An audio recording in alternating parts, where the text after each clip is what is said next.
Vlad est l'ingénieur de Noël. Un reine pas comme les autres. Au pôle Nord, Vlad était un jeune reine au cœur grand et au bois brillant. Mais il avait un secret, une peur panique du vide. Un reine avec le vertige, c'était comme un lutin allergique aux paillettes. Le Père Noël lui confia une mission spéciale. Livrer une cloche en laiton, précieuse à Léo, un petit garçon qui vit au sommet du mont Givre-Étoile, une montagne si haute qu'on dit que son sommet touche les rêves. Le problème n'est pas de voler, Vlad, c'est de ne pas sentir le sol.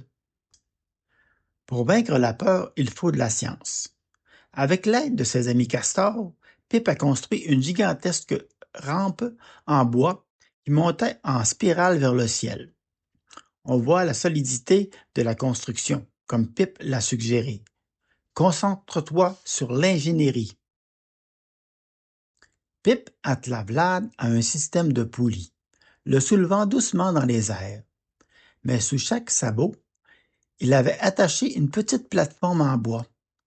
Il pouvait voler, tout en sentant une base solide sous lui.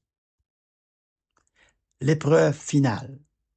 Vlad devait voler dans un tunnel peint comme un ciel étoilé. Son secret, de minuscules bottes en mousse de sapin, si douces qu'elles donnaient l'impression d'être sur un nuage. Pip lui murmura: « La peur, Vlad, c'est une histoire que l'on se raconte. Raconte-toi plutôt l'histoire de ces bottes qui te protègent, même quand il n'y a rien. » Le grand soir est arrivé. Le Père Noël lui confia la cloche, enveloppée dans un velours cramoisi. « Souviens-toi, petit, tu ne voles pas seulement pour livrer un objet, mais pour livrer de l'espoir. » En s'approchant de la montagne, le vent devint mordant et le vide l'appela. La peur revint, une pression glaciale dans son estomac. La terre n'était plus qu'une mosaïque abstraite. Il se souvint des leçons de Pip. Il se concentra sur la sensation de la mousse, sa base, son encre. La peur s'effaça, remplacée par un sentiment de puissance. Le vent ne le poussait plus, il le portait. Il atterrit en douceur sur le toit de la petite cabane, ses bottes ne faisant aucun bruit.